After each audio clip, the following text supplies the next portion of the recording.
Hello, Kate from FerretTube TV here. It's my great pleasure to announce our book launch for today. It is Alan R Paine's A Suggestion in Space. This is in the science fiction genre, and here's a bit about the ferret nature of the story.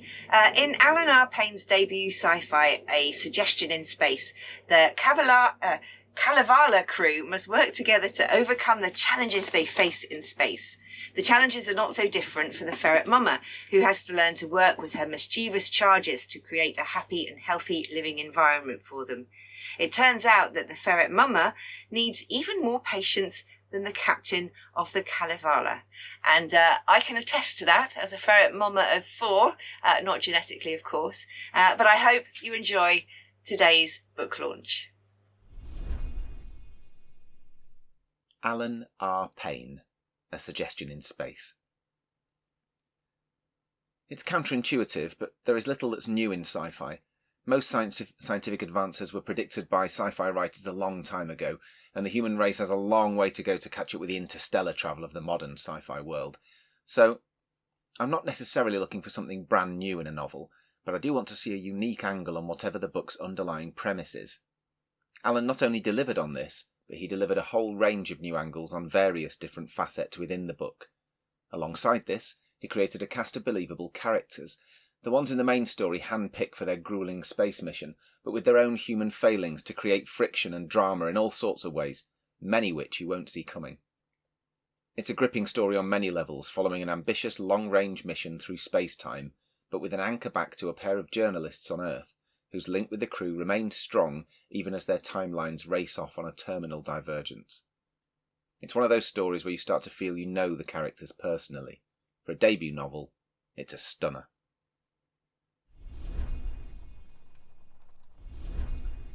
Hello, I'm Alan R Paine, and I'd like to tell you a little bit about my new science fiction novel, A Suggestion in Space, which is now available from Amazon or fantasticbookstore.com.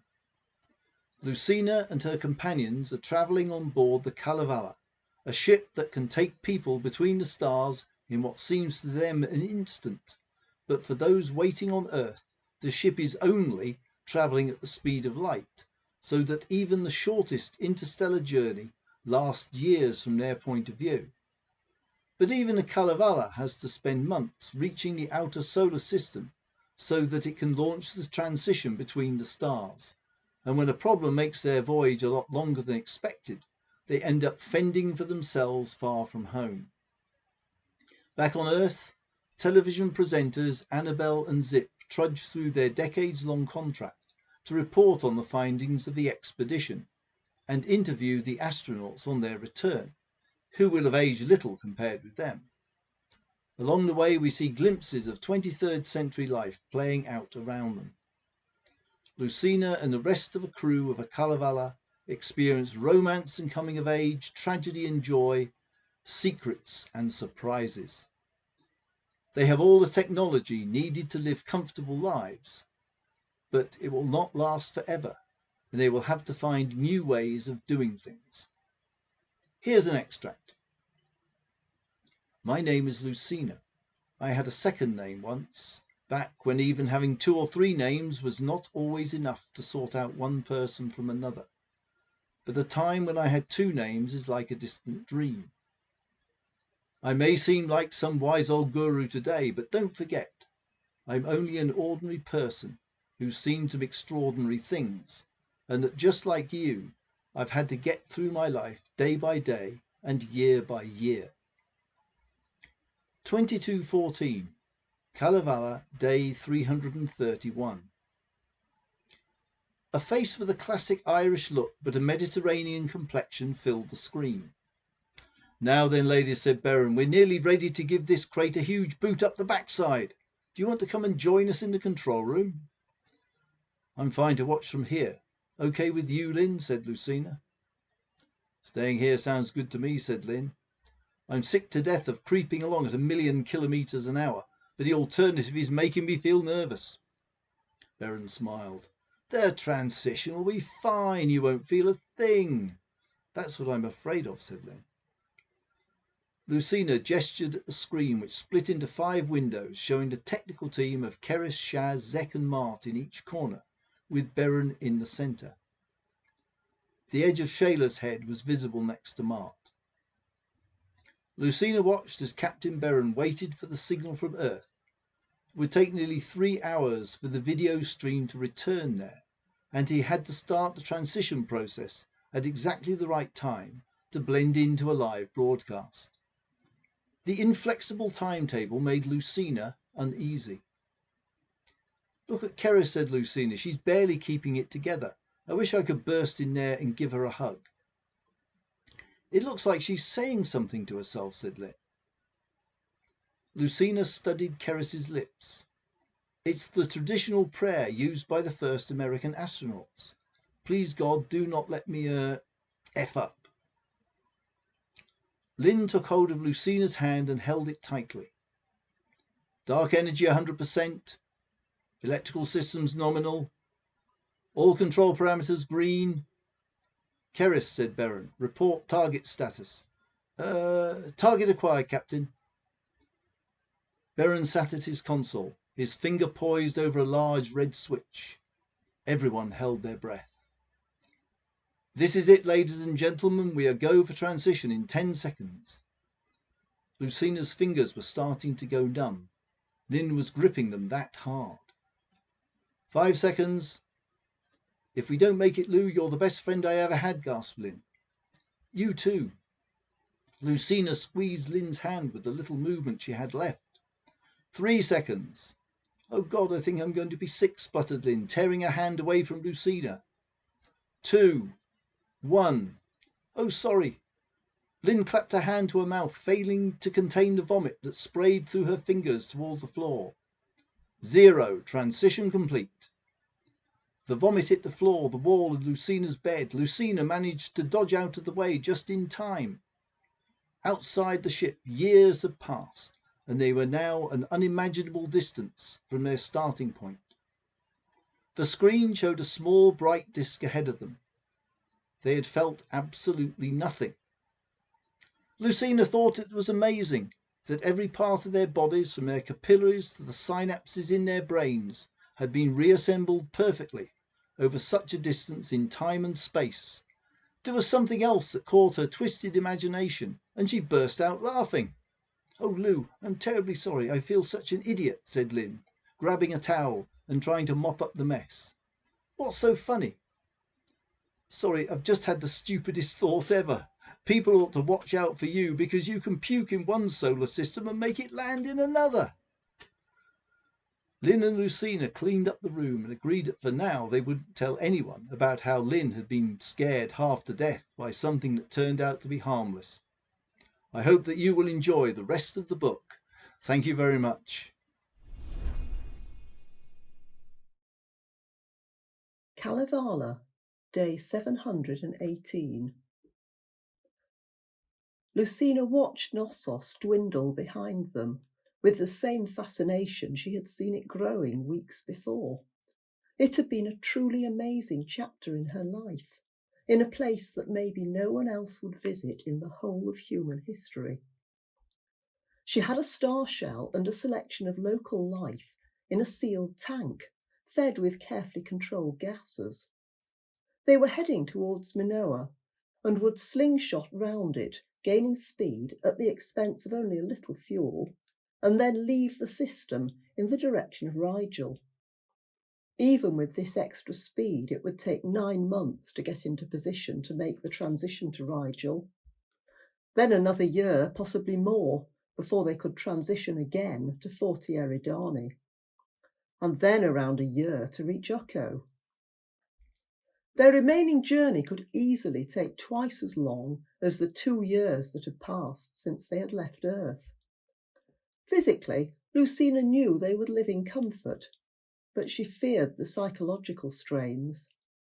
Such a long journey, such a small group of people, living at such close quarters.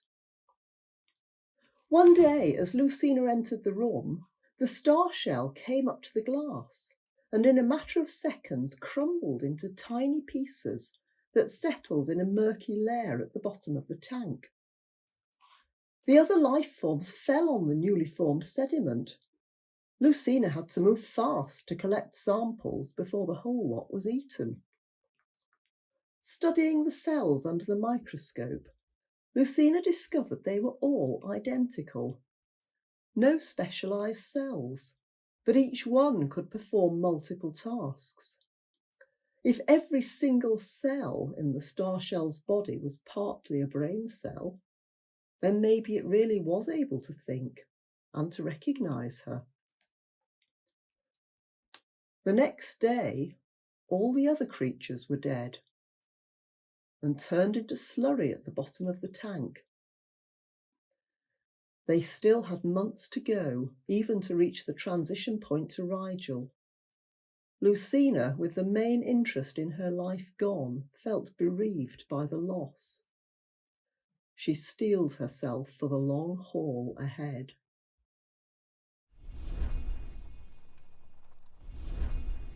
Today I'm talking to Alan R Paine about his debut novel, A Suggestion in Space. So let's dive right in. Alan, what was the major motivation behind writing this book?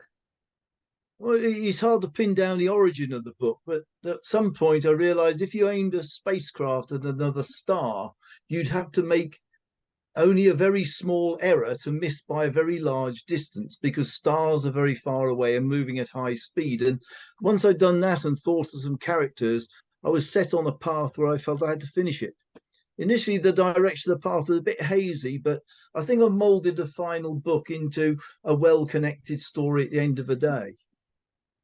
Yes, well, having read the book and enjoyed it, I can well see how it grew out of that idea. But although obviously the technical challenges drive the story, it really is a very human drama and a far-reaching one. So I'm really interested to know, do you have a favourite character or scene in the book? Well, I've always thought my favourite scene in the book is Bryn and Delsey's date. They're the first couple to go on a date in the history of the planet Ukko. Out of the 6 children born to the crew of a Kalevala, they're the youngest. Delsey's affected by cerebral palsy and feels that she's sort of small and awkward and unattractive compared with Bryn's sister Vicky or Tanya, who's an exceptionally beautiful young woman. But it's Delsey who has a sexual awakening and starts a relationship before the others. Yes, Delsey and Bryn's date is a great scene. It plays out a normal adolescent courtship in anything but normal circumstances. I'll tell you what I really liked about it. It was the way that you portrayed Delsey struggling to get how all this works while poor old Bryn does his best. Their feelings are natural, but they are the pathfinders for their generation. That's right, but the other couples in the book follow very different paths. Bryn and Delsey are childhood friends who become very close before realising there's other stuff going on between them.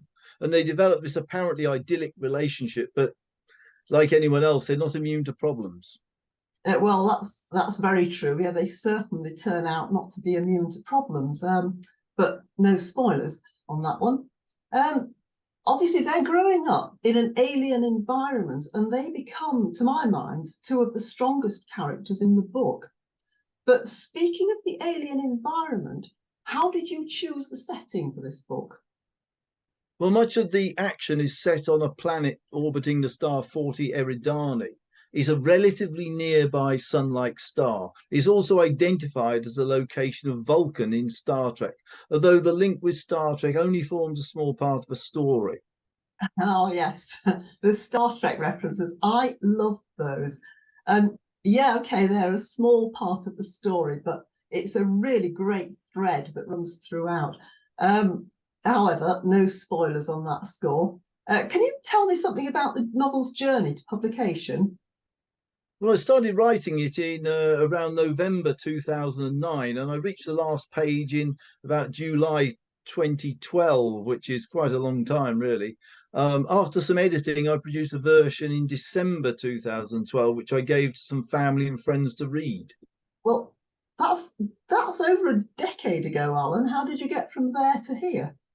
Well, my daughter lives in Hull and suggested I came to Fantastic on Hull in 2016. It was there I found about Fantastic Books short story competitions, but at that time they weren't accepting any submissions for novels. Later on, I met Dan at the presentation for the Dreaming of Steam competition at the Wolds Railway in 2017. I mentioned my novel and he told me to watch the website. A couple of years later, when Fantastic Books was open for submissions again, I sent my novel in and took it from there. Right, yes. Well, of course, I know the Dreaming of Steam anthology well.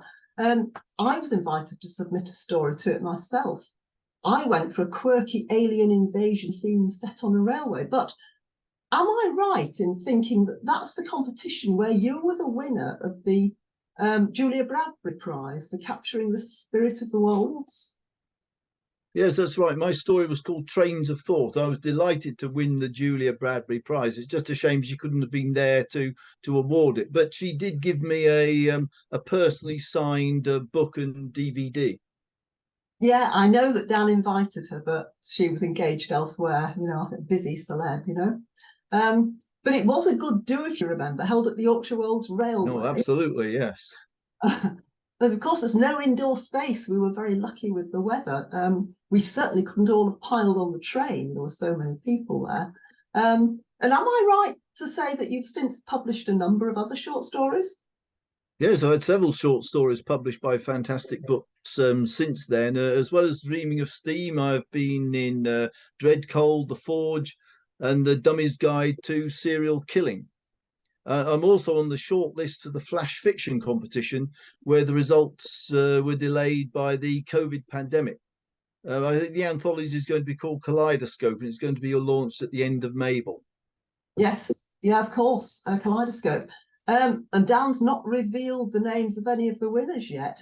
He says he's going to announce them at the launch on November the 4th, but is that right, or have the shortlisted authors been told the results? No, we've been kept in suspense like previous competitions.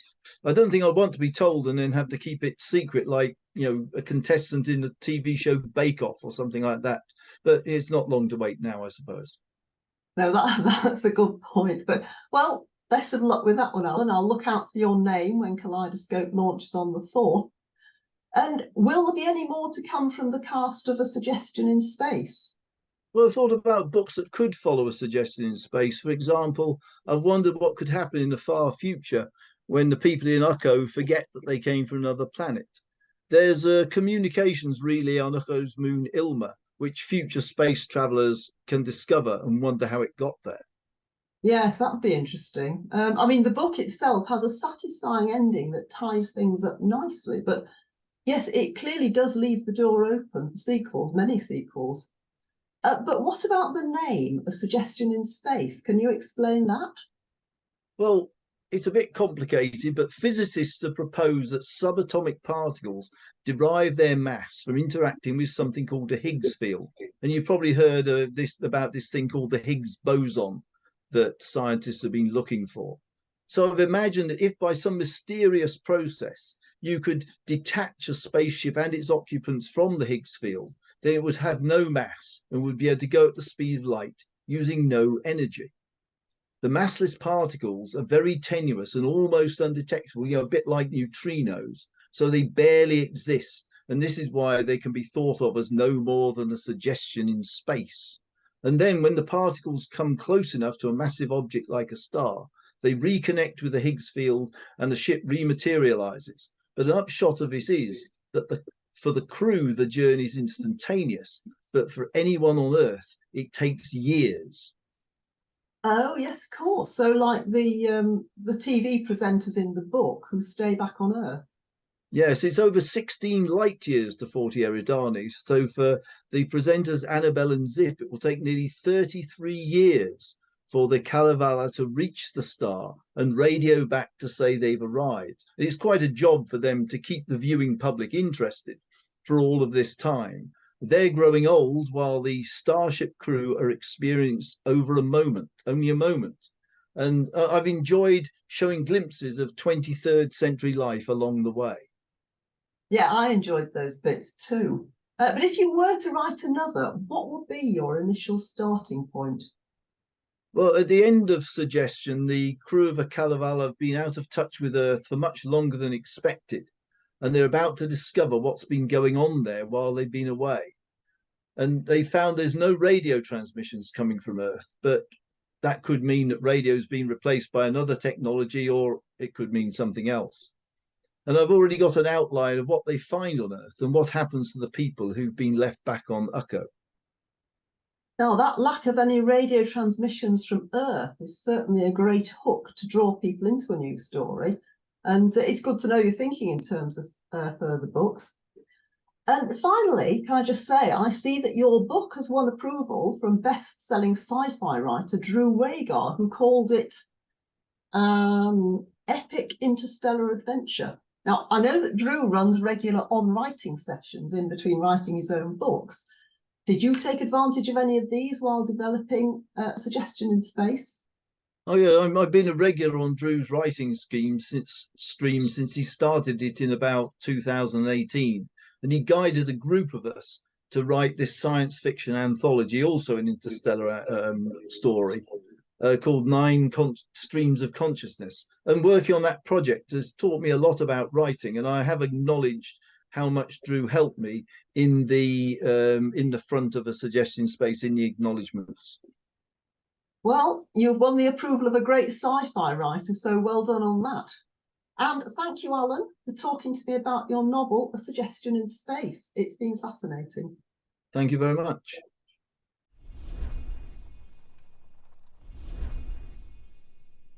Creative interpretations of interstellar travel abound in science fiction. It's not only a means for characters to explore distant galaxies, but it's also something that has sparked the imagination and inspired scientific debate about the possibilities and limitations of space travel. Numerous science fiction authors have incorporated interstellar travel as a central theme in their novels.